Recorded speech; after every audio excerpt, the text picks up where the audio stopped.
حامدا و مسلما و مسلما۔ بدعت اپنی بالکل ابتدا میں کوئی نہ کوئی اچھا کام ہوتا ہے جس کو دینی جذبے سے شروع کیا جاتا ہے، جس میں لوگوں کو دین کے بہت سے فوائد نظر آتے ہیں، اور یہ بدعت دھیمی آنچ پر پکتی رہتی ہے، کیونکہ بدعت یہ ایک ایسا دھوکہ ہے جو دین کے راستے سے آتا ہے۔ کبھی تو بدعت عشق رسول کا چوگا پہن کر آتا ہے، کبھی اہل بیت سے محبت کا لبادہ اوڑھ کر آتا ہے، اور کبھی یہ کہ امت کو جہنم سے کیسے بچایا جائے اور ایک ایک امتی جہنم سے بچ کر جنت میں جانے والا کیسا بن جائے، اس کا دھوکہ دے کر شیطان انسان کو گمراہ کرتا ہے اور بدعت میں مبتلا کر دیتا ہے۔ یہ بات ہمیشہ یاد رکھنا کہ کبھی ایسا نہیں ہوگا کہ لوگ رات میں سوئے تو بالکل راہ راست پر اور سنت پر تھے اور صبح میں اٹھے تو بدعتی بن گئے، ایسا کبھی نہیں ہوتا، بلکہ بدعت ایک الٹرا سلو اور گریجول پروسیس ہے۔ رفتہ رفتہ بدعت جو ہے انسانوں کو اپنے شکنجے میں جکڑ لیتی ہے۔ اللہ تعالیٰ قرآن میں فرما رہے ہیں کہ شیطان انسان کا کھلا ہوا دشمن ہے، اور شیطان ہر ممکن کوشش کرتا ہے کہ انسان کو کسی بھی طرح گمراہ کیا جائے۔ الگ الگ پینترے اپناتا ہے۔ ایک تو ہوتا ہے شیطان کا شارٹ ٹرم گمراہی پلان، اور دوسرا ہوتا ہے شیطان کا لانگ ٹرم گمراہی پلان۔ شارٹ ٹرم گمراہی میں تو یہ ہوتا ہے کہ شیطان کسی انسان کو بد نظری میں مبتلا کر دے گا، کبھی اس سے زنا کروا دے گا، کبھی اس سے چوری کروا دے گا، کبھی شراب پلوا دے گا۔ شارٹ ٹرم گمراہی کے اندر شیطان فردن لوگوں کو ٹارگٹ کرتا ہے اور انہیں گمراہ کرنے کی کوشش کرتا ہے، لیکن ایک شیطان کا لانگ ٹرم گمراہی پلان بھی ہوتا ہے۔ اس میں ہوتا یہ ہے کہ شیطان ایک نسل کو ٹارگٹ کرتا ہے، جبکہ اس کا اصل شکار ایک دو نسل کے بعد آنے والی پیڑھی ہوتی ہے۔ مثلا دادا کو ٹارگٹ کرتا ہے پوتے اور پڑ پوتے کو گمراہ کرنے کے لیے۔ یہ جو پہلی دوسری نسل ہوتی ہے یہ شیطان کے لیے ایک انویسٹمنٹ کی طرح ہوتی ہے۔ اس میں یہ کچھ افراد کو ٹارگٹ نہیں کرتا بلکہ پوری نسلوں کو ٹارگٹ کرتا ہے، اور یہ بات میں اپنی طرف سے نہیں کہہ رہا۔ سورہ نوح کی آیت ہے وَقَالُوا لَا تَذَرُنَّ آلِهَتَكُمْ وَلَا تَذَرُنَّ وَدًّا وَلَا سُوَاعًا وَلَا يَغُوثَ وَيَعُوقَ وَنَسْرًا۔ اس آیت کی تفسیر میں امام بخاری نے اپنی صحیح کے اندر ایک روایت نقل کی ہے۔ حضرت ابن عباس رضی اللہ عنہ فرماتے ہیں کہ یہ جو نام ہے ود، سوا،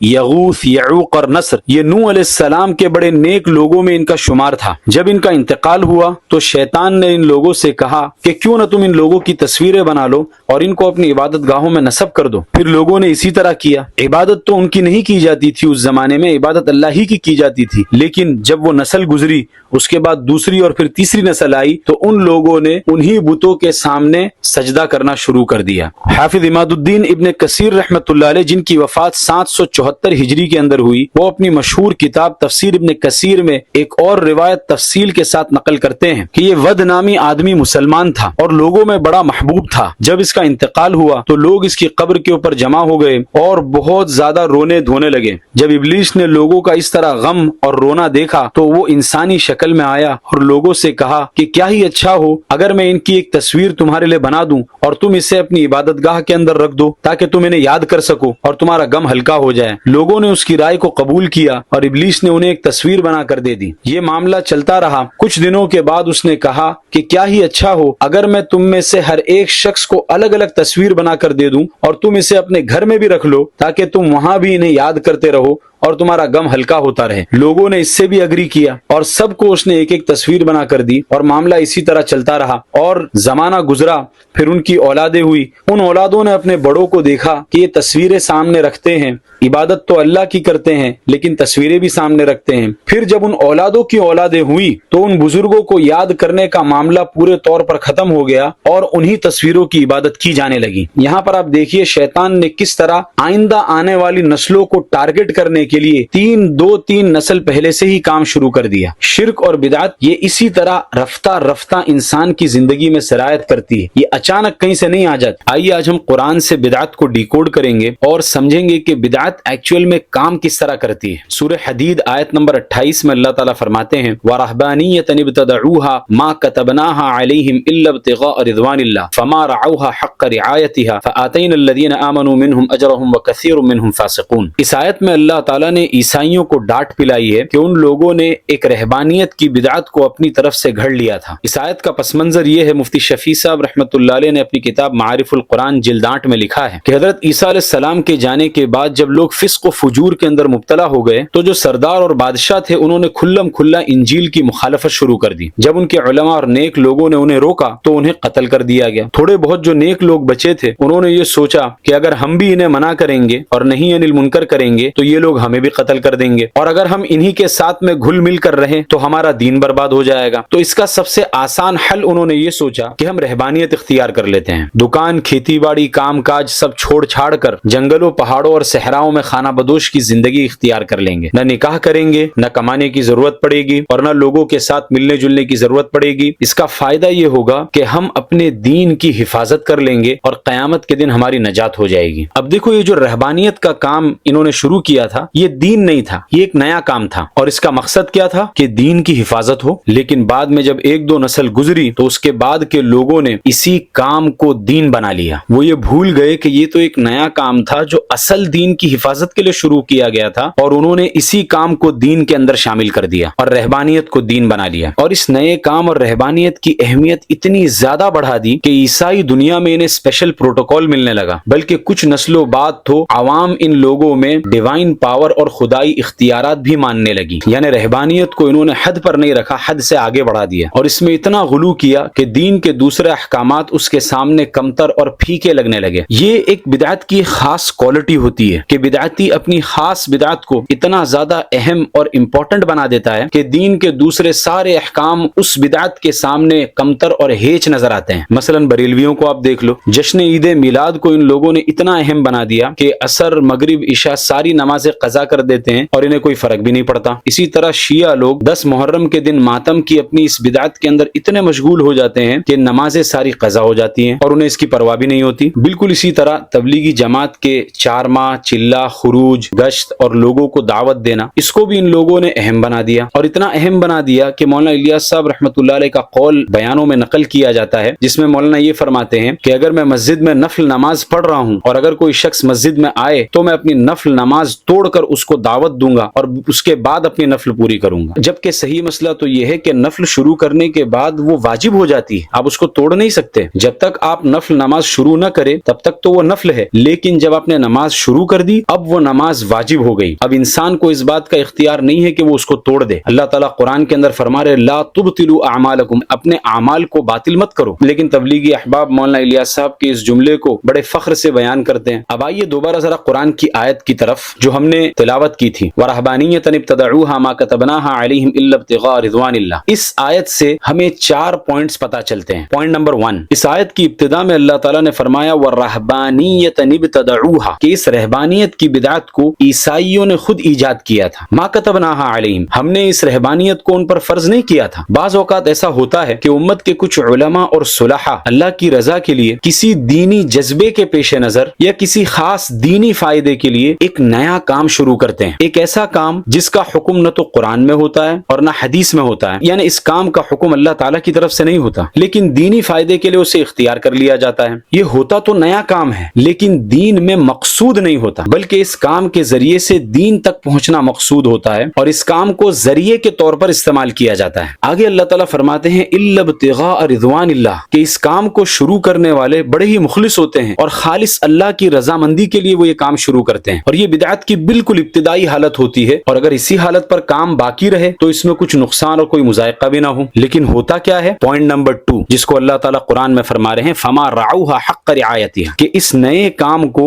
لوگوں کو جس طرح نبھانا چاہیے تھا اس طرح اس کو نبھاتے نہیں، اور ایک نیا کام جس کو کسی دینی مقصد کے لیے شروع کیا گیا تھا اس کے حدود اور قیود کی رعایت نہیں کی جاتی۔ رعایت کا لفظ اللہ تعالیٰ نے استعمال کیا فَمَا رَعَوْهَا حَقَّ رِعَایَتِهَا، رعایت کیا تھی؟ رعایت یہ تھی کہ وہ کام جس درجے کا تھا اس کو اسی درجے پر باقی رکھا جاتا۔ مثلا عیسائیوں نے رہبانیت کی بدعت کی ابتدا کی اور مقصد یہ تھا کہ دین کی حفاظت ہوگی، لیکن انہوں نے اسی رہبانیت کو دین بنا لیا۔ بالکل اسی طرح تبلیغی جماعت کا کام شروع ہوا تھا اس لیے کہ اس سے لوگوں میں دین کی طلب اور دین کا شوق پیدا ہوگا اور لوگ دین کے قریب آئیں گے۔ جماعت میں جا کر جس کو علم کا شوق پیدا ہوگا وہ مدرسہ جائے گا، جس کو ذکر کا شوق پیدا ہوگا وہ خانقاہ میں جائے گا، اور جس کو کوئی اور شوق پیدا ہوگا وہ دین کی اس خدمت کے اندر لگے گا۔ لیکن اب کیا ہو گیا ہے؟ اب جماعت میں نکلنے ہی کو دین بنا لیا ہے۔ اب یہ کیسے پتا چلے گا کہ تبلیغی جماعت نے جماعت میں جانے کو دین بنا لیا ہے یا نہیں؟ تو اس کی دلیل بھی سن لیجئے۔ دیکھیے مولانا الیاس صاحب رحمۃ اللہ علیہ نے تبلیغی جماعت کا جو کام ہے یہ 1350 سال کے بعد شروع کیا، یعنی یہ ایک نیا کام تھا۔ جب کام نیا تھا اور 1350 سال کے بعد شروع کیا تھا تو اس کو قرآن اور حدیث کے اندر تلاش کرنے کی ضرورت نہیں ہے. لیکن ہو کیا رہا ہے کہ قرآن اور حدیث سے چن چن کر فضائل لا کر تبلیغی جماعت کو ثابت کیا جا رہا ہے. قرآن کی آیتوں سے تبلیغی جماعت کے کام پر استدلال کیا جا رہا ہے. قرآن اور احادیث کی اصطلاحات کو تبلیغی جماعت کے کام کے لیے استعمال کیا جا رہا ہے. خروج ہے، نفر ہے، مہاجرین، انصار، اس طرح کی ساری چیزوں کو تبلیغی جماعت کے کام پر فٹ کیا جا رہا ہے. اگر تو اس کو دین نہ بنایا ہوتا تو قرآن سے اور احادیث سے اس کے فضائل ثابت کرنے کی ضرورت کیا تھی؟ یہ تو ایک نیا کام تھا، مولانا الیاس صاحب رحمۃ اللہ نے شروع کیا، اس کو اسی طرح کرتے رہتے. لیکن جب تبلیغی جماعت نے قرآن اور حدیث سے استدلال کرنا شروع کیا اور وہاں سے فضائل لا لا کر اپنے کام کے اوپر فٹ کرنے لگے، تب انہوں نے خود اس بات کو ثابت کر لیا کہ اب اس کام کو دین بنا لیا گیا. اگر دین نہ بنایا گیا ہوتا، ایک نیا کام اس کو مانتے، تو اس کے لیے فضائل قرآن حدیث سے لانے کی ضرورت ہی کیا تھی؟ کیا کسی مدرسے والے کو آپ نے دیکھا کہ وہ یہ کہہ رہا ہو لغدوۃ او روحۃ فی سبیل اللہ خیر من الدنیا وما فیہا، کہ ہمارے مدرسے کے اندر جو بھی شخص ایک صبح اور ایک شام گزارے گا تو دنیا اور دنیا میں جو کچھ ہے سب سے افضل ہے؟ حالانکہ